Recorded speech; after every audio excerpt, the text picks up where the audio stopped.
A história do Jaía.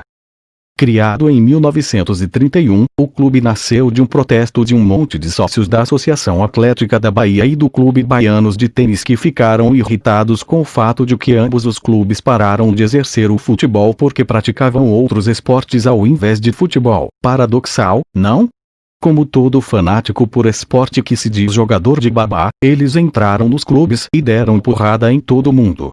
Aí decidiram que deveriam criar um novo clube e mandar todo mundo se fuder. Surgia assim o Esporte Clube Bahia, um plágio do então já existente e hoje falido Sport Club Bahia, criado no dia 1 de janeiro. Foi um objetivo dos fundadores de que sempre nas festas de Ano Novo o povão comemoraria o aniversário do clube.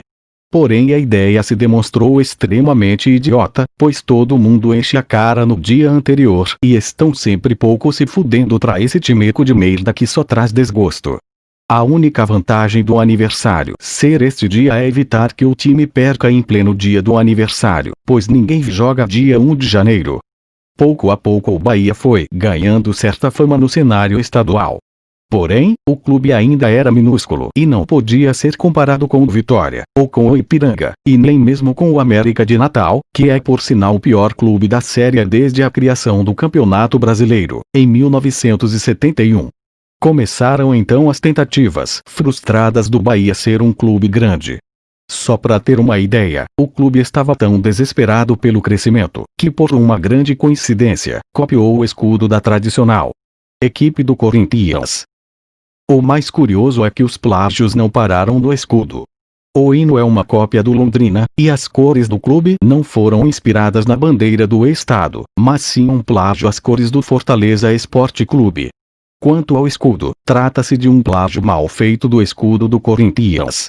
Além de feio, se vocês notarem bem, dentro da bandeira do escudo, existe outra bandeira.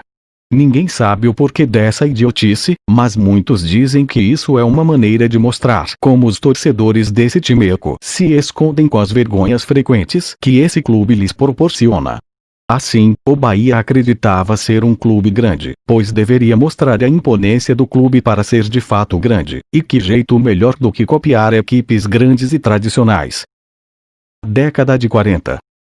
O clube conseguiu ganhar um estadual aqui, outro ali, sempre apanhando para a equipe do Vitória, do Ipiranga, do Galícia, etc. O maior objetivo do Bahia era um só: ser o Vitória.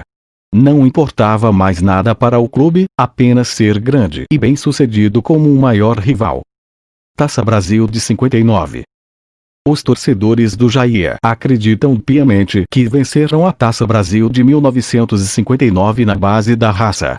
A verdade é que o Santos teve alguns jogos antes da final e, nesses jogos, o Rei Pelé teve uma contusão. Sem um maior craque e com certa trapaça o Jaía diz ter ganho a primeira Taça Brasil. Mas o campeão daquele ano foi o Santos. Vejamos. Depois dessa Taça Brasil, houveram mais duas com final Santos 10º Jaía, com Pelé jogando, e o vice de Itinga perdeu as duas, sendo que em uma eles tomaram 5x1. E os itinguenses ainda acham que venceram em cima de Pelé, eles nunca teriam chances. Outras Taças Brasil. Depois não se falava de outra coisa, pensaram ter superado seu maior rival. E falavam Santos de Pelé. Ganhamos do Santos de Pelé. Era o que a torcida gritava. Embora soubessem que o rei não estava jogando. Mas sabe como viado é. O Bahia esteve mais duas vezes em finais de Taça Brasil e perdeu vergonhosamente as duas. Que vexame! Em uma delas, tomaram 5x1. E justamente do Santos FC, com Pelé jogando. O cinquentenário. Os 50 anos do Bahia foram em 1981, justamente no ano em que a Série C foi criada. Por que será? Até nisso o fracassado tricolor de Itinga tinha a ver com sua divisão favorita. Nesse ano o Bahia não conquistou absolutamente nada senão o estadual, sendo que no ano anterior havia sido eliminado no Baianão pelo Carrasco Vitória, como sempre. O Bahia é mesmo um bom freguês. A CBF diz que irá criar a Série I em 2031, ano do centenário do clube. Até lá, o presidente do clube garante que o Bahia será o primeiro a disputar a competição, quando ficar na lanterna da Série D em 2030. E em 1988, o título foi justo ou não? Claro que não. O Tricolete foi para a final contra o Internacional de Porto Alegre, um clube infinitamente maior e mais bem-sucedido. Todos sabemos que o Inter foi algumas vezes vice do Brasileirão, mas vice do Bahia. O time que é vice dos vices. Bom, o tricolor roubou a final e levou a taça para casa. O que provocou um ódio intenso nos colorados, que, como já foi dito, tinham um time superior. Mas nem vale a pena discutir títulos com um itinguense. Ele acha que tem o melhor time do mundo, ou seja, é doente. Quando o Vitória chegou à final da Copa do Brasil de 2010, aquilo pareceu o fim para o tricolor de Itinga. Teve torcedor itinguense que disse que torcer contra o Vitória é tudo o que nos resta. Fizeram uma macumba aqui, xingaram muito no Twitter e fizeram protestos. Os itinguenses nunca ficaram tanto em toda sua medíocre vidinha de torcedor. O Vitória não venceu aquela Copa, mas a torcida do Bahia estava destruída por dentro. Como na final do Brasileirão de 1993. Hora da janta dos torcedores herbívoros do Jair, comendo a nutritiva e saborosa grama da antiga Fonte Nova.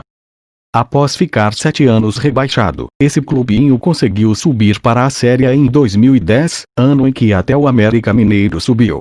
Após ver que o time era uma merda, como sempre foi, a diretoria teve que voltar aos velhos tempos e roubar tudo o que é time para conseguir fazer o Bahia subir de divisão. Subiu ficando na 3ª colocação, na cagada. Osama Bin Laden foi encontrado. Acharam-no na sala de troféus do Bahia, onde ele estava escondido há 10 anos.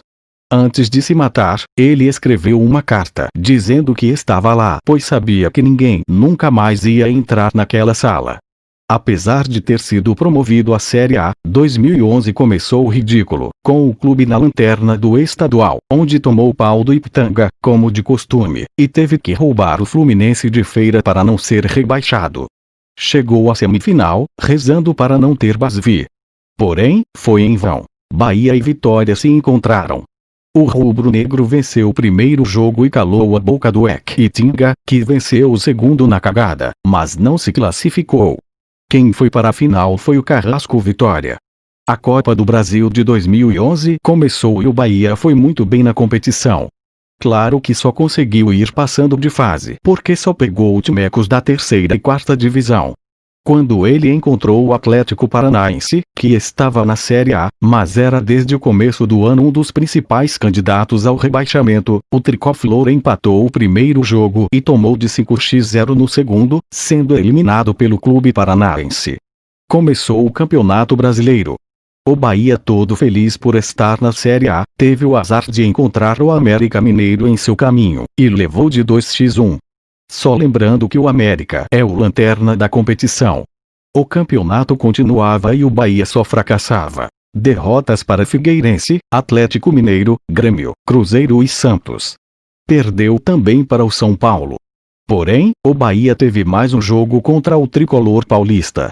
Começou tomando gol, como de hábito, mas fez logo em seguida e empatou. Depois tomou mais 2 gols e ficou 3-1. Já era segundo tempo. A vergonha era imensa. Mas, mesmo assim, o Bahia conseguiu virar o jogo. Como? Como é possível isso? Como é possível que um time fodido ao estar perdendo de 3-1 possa virar o jogo para 4-3? Mágica. Nada disso. O que aconteceu foi o seguinte: o Bahia precisava dos pontos daquele jogo para fugir da degola. Ao ver que tudo estava perdido, Joel Santana, vulgo pescador de sardinhas, teve que comprar o juiz para o Bahia virar aquele jogo, o que não é novidade. Afinal, durante toda a sua vida, o Bahia foi movido por falcatruas de sua diretoria e técnicos. Assim, o Bahia virou o jogo para 4-3 e a torcida tricolete ganhou mais gás para dar o cu. O São Paulo, que não estava perdendo nada com isso, nem se abalou. Rebaixamento em 2014. Com uma fonte nova novíssima em folha, pronta para receber jogos de Série A, ou pelo menos era essa a intenção da Federação Baiana de Futebol, o Bahia conseguiu a proeza de ser rebaixado para na Série B mais uma vez, onde planejava ficar mais 7 anos ou mais, e eles ainda têm cara de pau de zoar os torcedores do Vitória que caíram junto. O retorno para a Série A. Como trata-se de um time pequeno, o Bahia não é daqueles que quando rebaixa já sobe no ano seguinte. Precisou portanto primeiro acumular um fracasso na Série B de 2015 para só em 2016 conseguir beliscar um quarto lugar graças à imensa incompetência do Náutico, já que na decisiva rodada o Bahia perdia por 2-1 para o Atlético Goianiense, mas como o Náutico era mais burro ainda, perdia para o Oeste e entregava a vaga aos baianos. De volta à Série A, o único objetivo do clube é mesmo brigar para não rebaixar do início ao fim da competição nacional. Ganha a Champions League, mas se esquece que só time de Série B e Série C jogam essa porra que não é parâmetro de nada. Como a Conmebol começou a dar mamata pro Brasil e criou praticamente um G10 de vagas na Libertadores, mesmo com uma campanha medíocre, o Bahia chegou nas rodadas finais com chances de classificação, mas com medo de ser humilhado na Libertadores, já que mal se dá bem na Série B da Libertadores, onde tem sido constantemente humilhado por times amadores da América Latina. O Bahia decidiu deixar isso pra lá e se contentou com o meio da tabela, ficando triste de não poder ter comemorado o rebaixamento do Vitória. Em 2018, chegaram até as quartas da Copa Sul-Americana, depois de passar do Botafogo. Após entregar pro Atlético no primeiro jogo, no segundo conseguiu o empate, porém ao invés de jogar e ganhar nos pênaltis, preferiram chorar com a arbitragem. Obviamente o Atlético passou e foi campeão, já o Bahia continua minúsculo.